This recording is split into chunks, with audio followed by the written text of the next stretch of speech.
Have you ever noticed that the moment you begin to change, really change, something shifts in the way people look at you? At first, it's subtle, a pause before they answer you, a faint, uneasy smile that doesn't quite reach their eyes. They might disguise it with humor, toss a playful jab in your direction, or offer advice wrapped in concern, as if they're trying to protect you from some unseen danger. But if you listen closely, not just to their words but to the silence between them, you'll hear something else. You'll sense that your growth has unsettled them, that your decision to think differently has disrupted the unspoken agreement to stay the same. They won't admit it outright. Most can't. Instead, they'll shift the conversation away from anything that forces them to reflect too deeply. They'll joke about how serious you've become or question why you're complicating your life.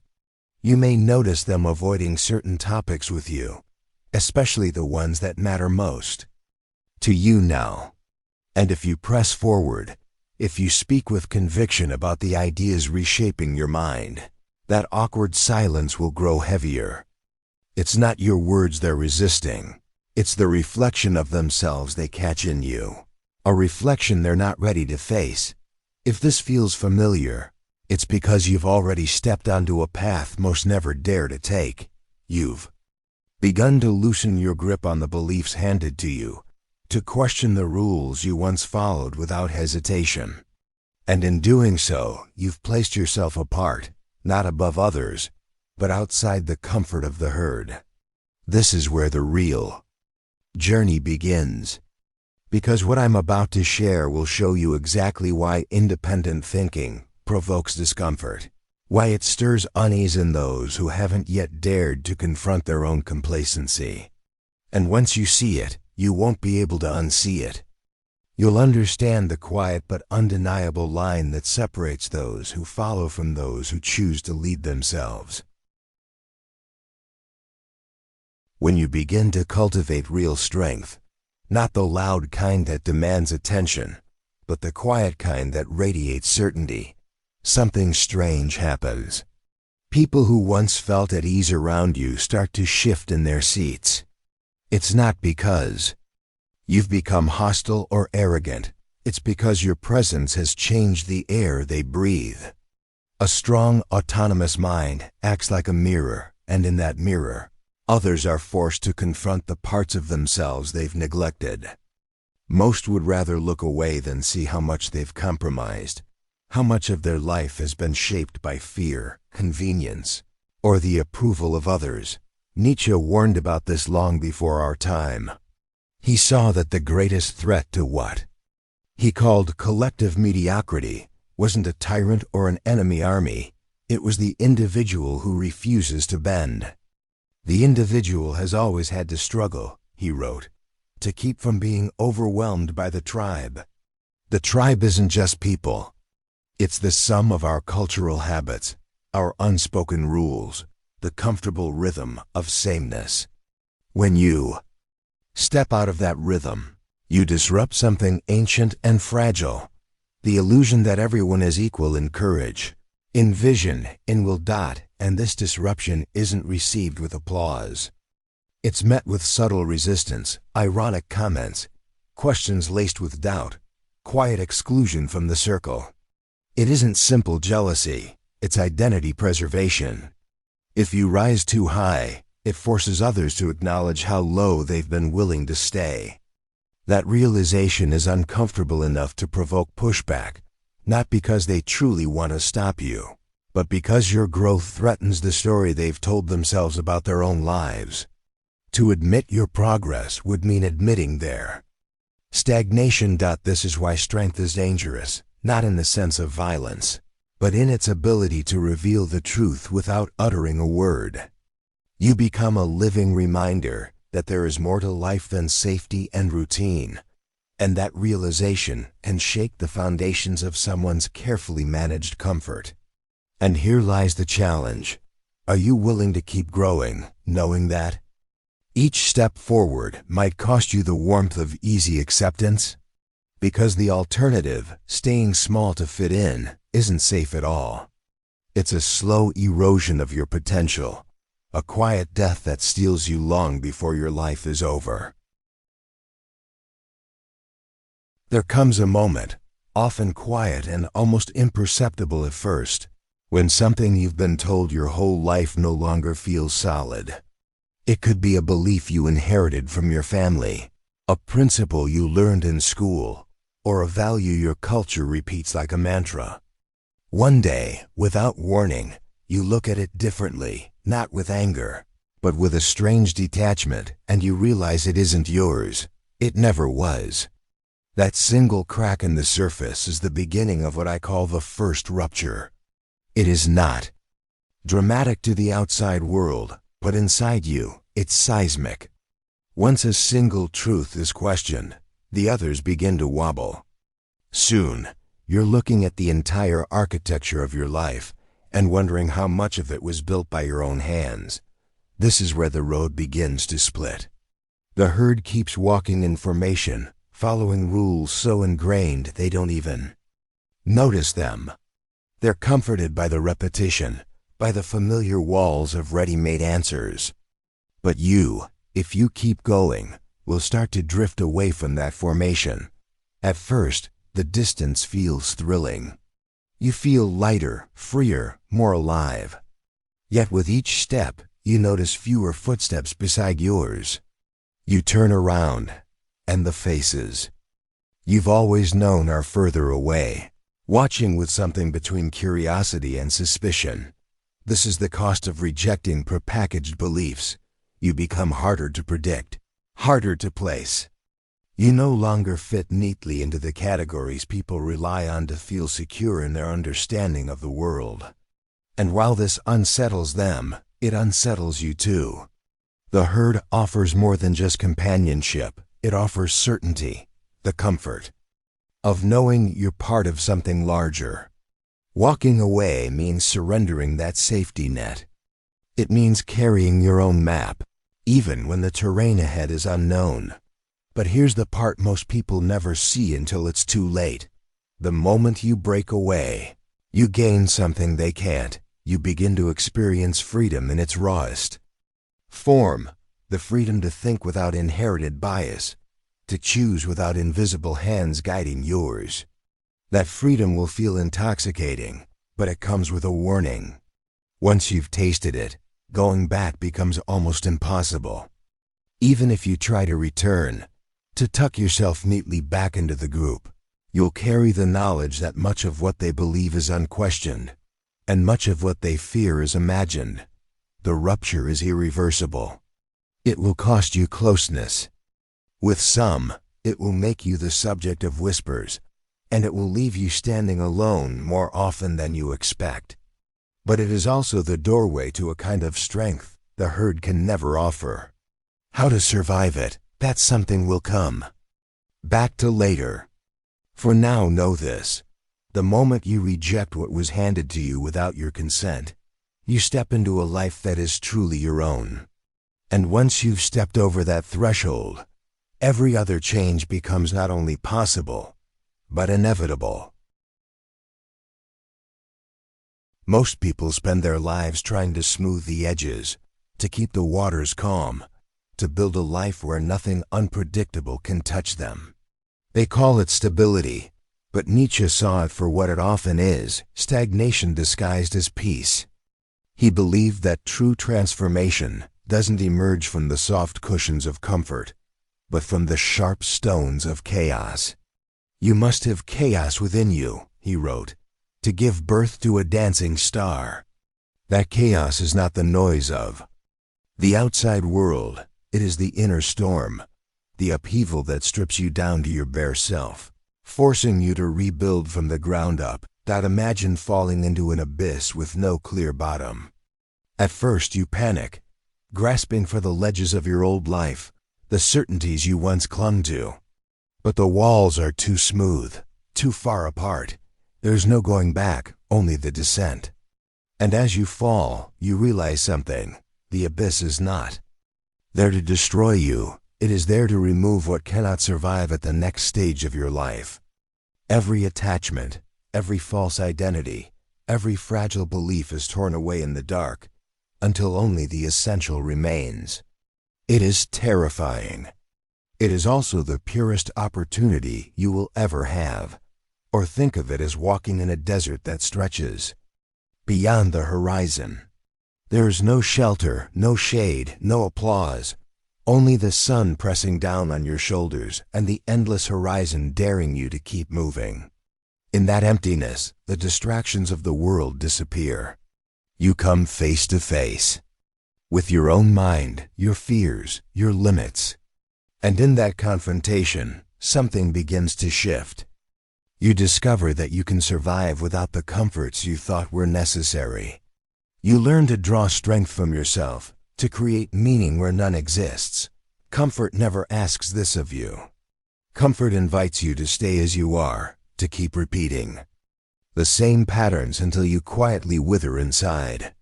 Chaos, on the other hand, demands a choice: adapt and grow, or crumble. And in making that choice, again and again, you forge something unbreakable. You stop flinching at the unpredictable, because you've learned that the unpredictable is where you meet your true self. So imagine, for a moment, who you might become if you stopped avoiding the storms. Picture yourself not as someone who merely survives hardship, but as someone who grows sharper, more alive, more dangerous because of it. That's the gift chaos offers, if you're willing to walk through the abyss and the desert without turning back. The world may never understand the strength born there, but it will feel it the moment you step out of the shadows carrying the star you've created. There comes a point in this journey when the break is no longer just with society's truths, but with the very self you've been carrying your whole life. Nietzsche's declaration that God is dead was not a celebration of destruction. For its own sake, it was the removal of a comforting authority, the stripping away of a cosmic safety net. In the same way, the death of your old self is the killing of your personal God, the version of you that answered everyone else's rules, that lived within boundaries it never chose, that found comfort in being told what to do and how to think. That self is familiar, yes, but it is also a prison guard. When that self dies, the silence is deafening. There is no voice telling you which direction to take, no inherited moral code to fall back on when choices get hard. You stand in a vast open space with no signposts, and the first emotion you feel is fear, raw, unfiltered, almost paralyzing. Because now every decision rests on you. Every value you live by must be one you've created. There is no more outsourcing meaning to an institution, a belief system, or another person.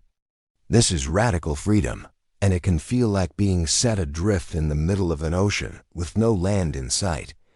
But if you stay in that space long enough, something extraordinary begins to happen. You start to feel the weight of freedom not as a burden, but as power. The absence of old rules becomes the presence of new possibilities. You realize you are no longer confined to the shape you were handed. You are the one shaping it. And with that realization, the ground beneath you changes. You are no longer a follower of a script. You are the author, the architect, the creator of the values you will live and die by. The old self is gone, and in its place stands someone who answers only to the truth they have forged in fire. Nietzsche's vision of the Übermensch was not a mythical hero or a figure out of reach for ordinary people.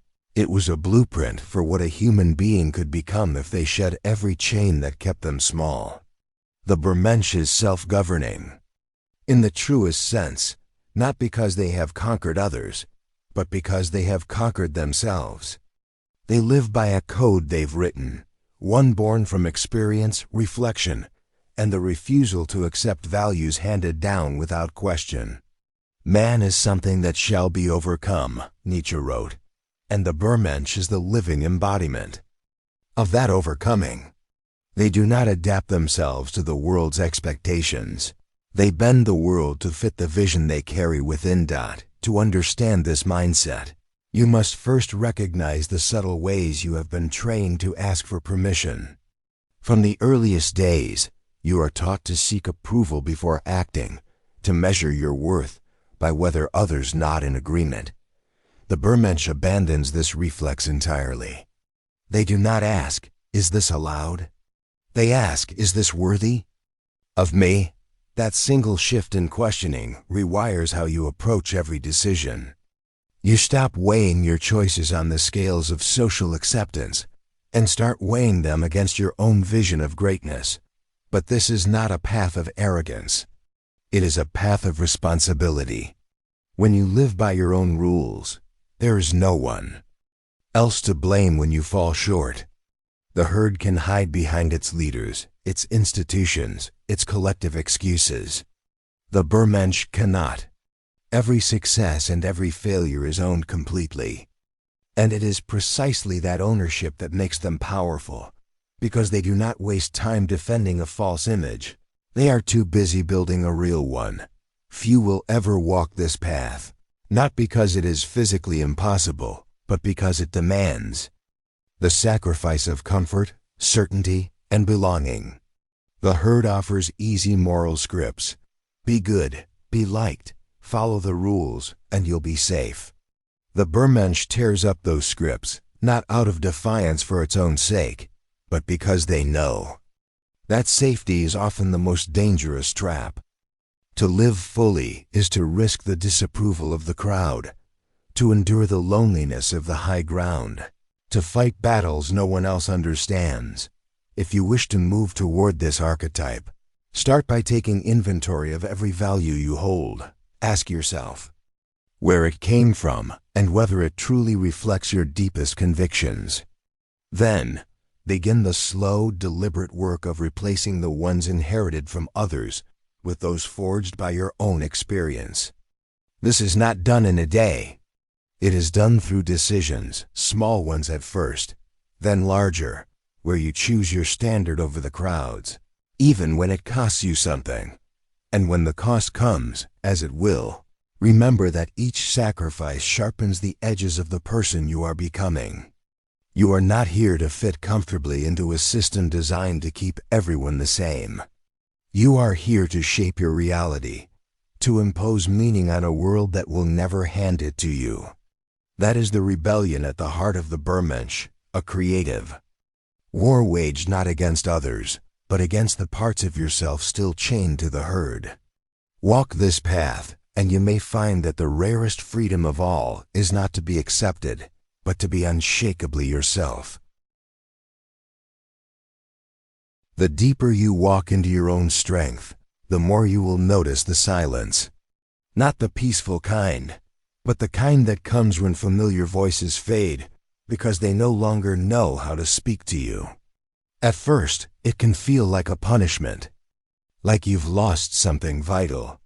Friends seem more distant, conversations feel thinner, and the easy sense of belonging you once enjoyed is gone. This is the price the strong pay, and it's a price that makes many turn back before they've truly begun. But what feels like loss is, in truth, the space you need to grow. Distance from the herd is not exile, it is liberation. The noise of constant validation and group consensus keeps most people from hearing their own thoughts. When you step away, the silence you face is not empty. It is fertile.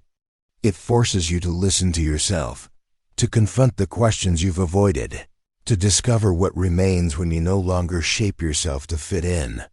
Loneliness, in this sense, is not a weakness to be escaped, but a privilege to be claimed.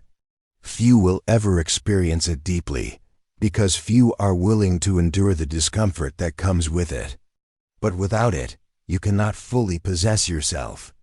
If you always need company, you will always need permission.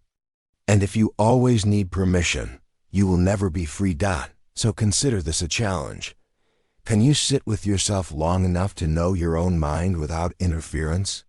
Can you bear the absence of applause, the lack of recognition, and still continue forward? If not, then you are not ready for the kind of freedom strength demands.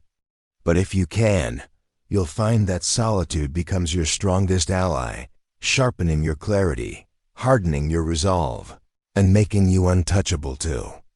The forces that seek to pull you back into the safety of the crowd. The greatest threat to your growth will rarely come from those in positions of obvious power. It won't be a dictator, a boss, or some distant authority. It will come from the quiet, constant pressure of the crowd.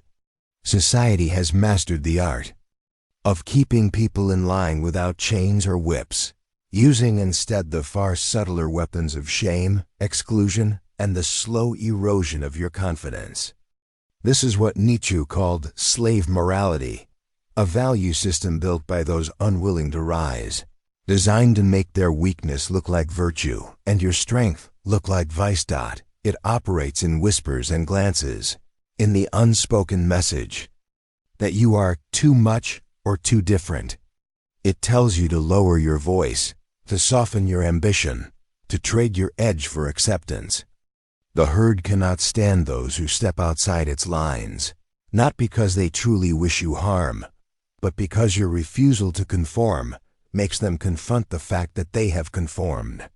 Your very existence becomes an act of rebellion, a living accusation against their surrender. Understand this. Mediocrity defends itself not by striving upward, but by pulling downward. It will recast your independence as arrogance, your clarity as coldness, your refusal to follow as selfishness. It does this to protect its own illusion of safety, to make sure no one rises high enough to expose how low the standard has sunk. And if you are not prepared for this quiet war, you will be worn down by the repetition, by the sheer number of voices telling you to come back to the fold. But you are not here to be ordinary. You are here to stand as proof that another way exists. The herd's comfort is not your responsibility, and their unease is not your problem to solve. Your path is not to soothe their fears. It is to outgrow them entirely.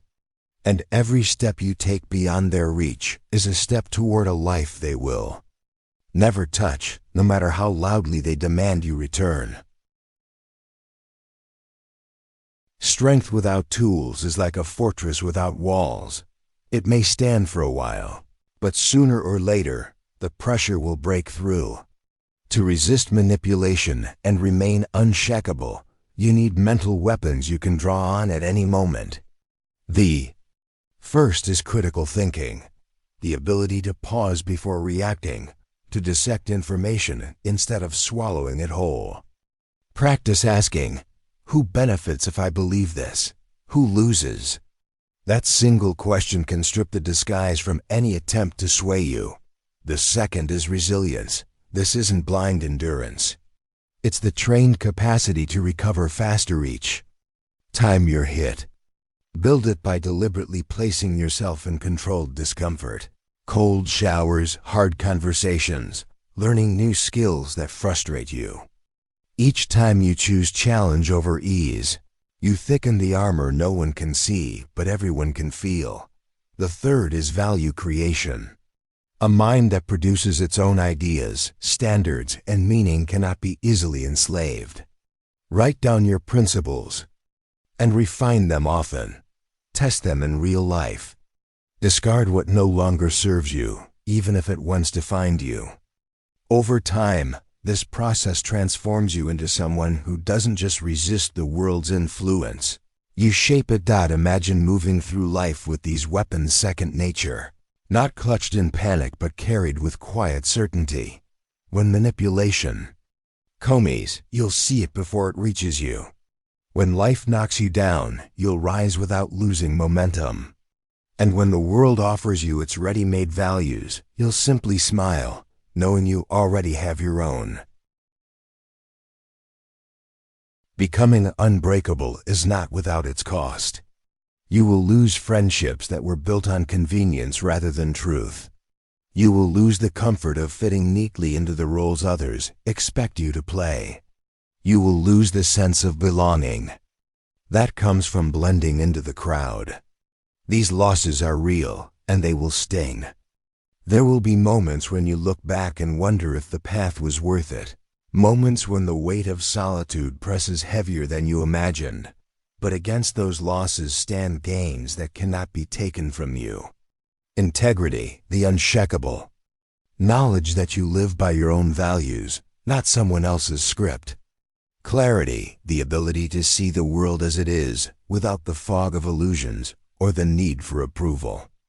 Autonomy, the freedom to act from your own will, even if it means standing alone. These are not comforts. They are foundations. And once you have them, the world's attempts to shake you will feel small, almost irrelevant, if you've made it. To this point, you're already further than most. Many turn away from this kind of conversation the moment it threatens their comfort. The fact that you're still here means something inside you is ready or already changing. So here is the challenge. Claim it publicly. Declare one truth you've been hiding, one conviction you've been afraid to voice. Not for applause, but as a signal to yourself that you will no longer bend. From this moment forward, you are no longer the person who waits for permission. You are the one who writes the terms of your life, who accepts the price because you've seen the reward. And once you step fully into that identity, you'll understand why the unbreakable are feared, not for their dominance, but for the simple, undeniable fact that they cannot be controlled.